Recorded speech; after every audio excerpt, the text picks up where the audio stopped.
बाजवा साहब, ये हमने देखा है कि जो पीटीआई है या उसकी जो लीडरशिप है वो वक्तन फ़वक्तन हमारी जो सिक्योरिटी एजेंसीज हैं, सिक्योरिटी के इदारे हैं और उसके जो यानी जो हेड्स हैं उनको निशाना बनाती रहती हैं और मुख्तलिफ रेफरेंसेस कोट करते हैं। कभी बांग्लादेश से मिसाल लेके आते हैं, कभी पाकिस्तान के जो अंदरूनी हालात हैं उसमें यानी हिस्ट्री में जिस तरह से मुख्तलिफ लोगों ने अपना रोल प्ले किया उसको वो एड्रेस करते हैं और उससे किसी को मंसूब करते हैं। अली अमीन गंडापुर ने सारे पाकिस्तानियों को मशवरा दिया है कि सारे पाकिस्तानियों को हमूदुर रहमान कमीशन रिपोर्ट पढ़नी चाहिए और उससे उन्हें पता चलेगा कि गद्दार कौन है। क्या मतलब है इसका? ये पहली बार ऐसा नहीं हुआ है कि अली अमीन गंडापुर ने ये रेफरेंस दिया है या पाकिस्तानियों को इस हवाले से या हमूदुर रहमान कमीशन की तरफ मुतवज्जे किया है। बानी पीटीआई इससे पहले बहुत मरतबा पाकिस्तान की जो तकसीम हुई, ख़ासतौर पर बांग्लादेश की जो अलहदगी है उसमें जिन मुख्तलिफ शख्सियात का किरदार रहा उस हवाले से भी वो बात करते रहते हैं। तो ये पर्टिकुलर जो स्टेटमेंट आया है अली अमीन गंडापुर साहब का कि आप वो हमीदुर रहमान कमीशन रिपोर्ट पढ़ें, आपको गद्दार का पता चलेगा, क्या मतलब है इसका?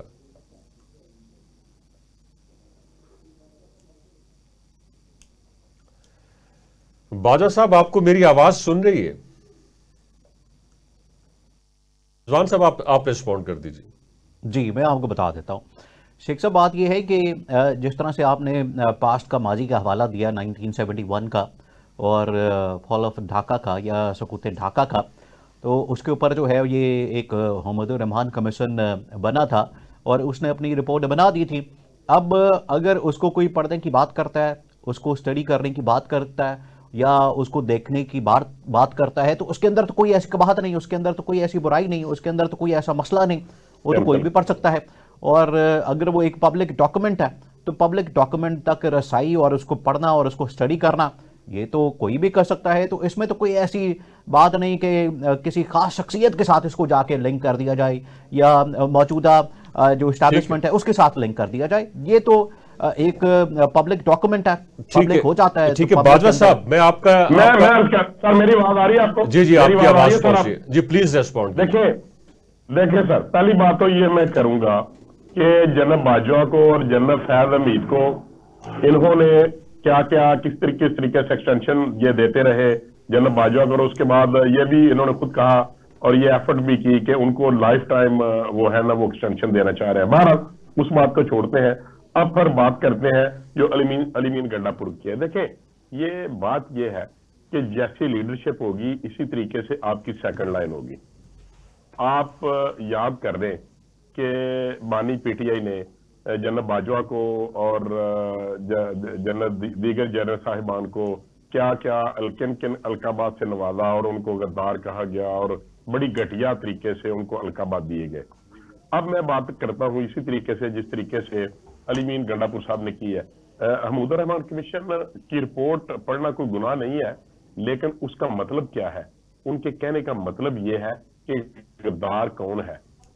इन अदर वर्ड्स, मैं ये समझता हूं कि उनके कहने का मतलब ये है कि जब ढाका फॉल हुआ तो वो ये कहना चाह रहे हैं कि हमूदुर रहमान कमीशन ये कहती है कि आर्मी जो थी उसका कसूर था और आर्मी की कमजोरी की वजह से, आर्मी की गलत प्लानिंग की वजह से वहां के अवाम पर तो आर्मी फिर के ये इनडायरेक्टली पाकिस्तान की जो आर्मी है उसके ऊपर अटैक करना चाहते हैं, वो पब्लिकली भी इस यस तरह की यस बात इट इज। करते हैं। हाँ, ये यही तो मैं, this is what I want to say. तो यही मैं कहना चाह रहा हूं कि इस तरीके की बातें करना, क्या एक पॉलिटिकल और एक इलेक्टेड चीफ मिनिस्टर को, जो चीफ एग्जीक्यूटिव हो एक सूबे का, उसको ये बातें जेब देती हैं? क्या लोगों को नहीं पता कि हमूदुर रहमान कमीशन में क्या है? क्या दीगर जो कमीशन बने उनके मुतालिक लोगों को नहीं पता? या उस हमूदुर रहमान कमीशन जो था उसकी रिपोर्ट के ऊपर क्या एक्ट पान हुआ? क्या उसके ऊपर कुछ भी नहीं हुआ ना सर।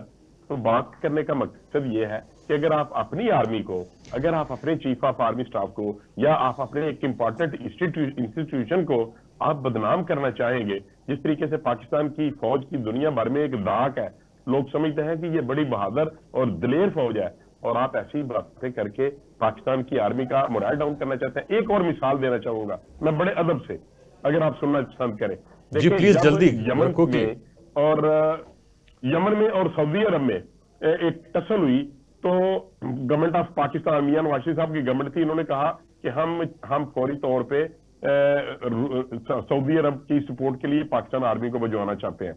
लेकिन बानी पीटीआई ने on the floor of the house कहा कि बिल्कुल गलत है, आप यमन के खिलाफ नहीं भेज सकते फौज, आप इस इश्यू को पार्लियामान के अंदर लेके आए। अरे भाई, यमन कहां और सऊदी अरब की जो दोस्ती है, या सऊदी अरब की जो खिदमात है, या सऊदी अरब की जो मोहब्बतें हैं, या उनके जो एहसानात हैं, वो कहां? ठीक। आपने फिर देख लिया कि इन्होंने वहां पाकिस्तान आर्मी को नहीं भेजने दिया। ठीक है बादशाह साहब, थैंक यू।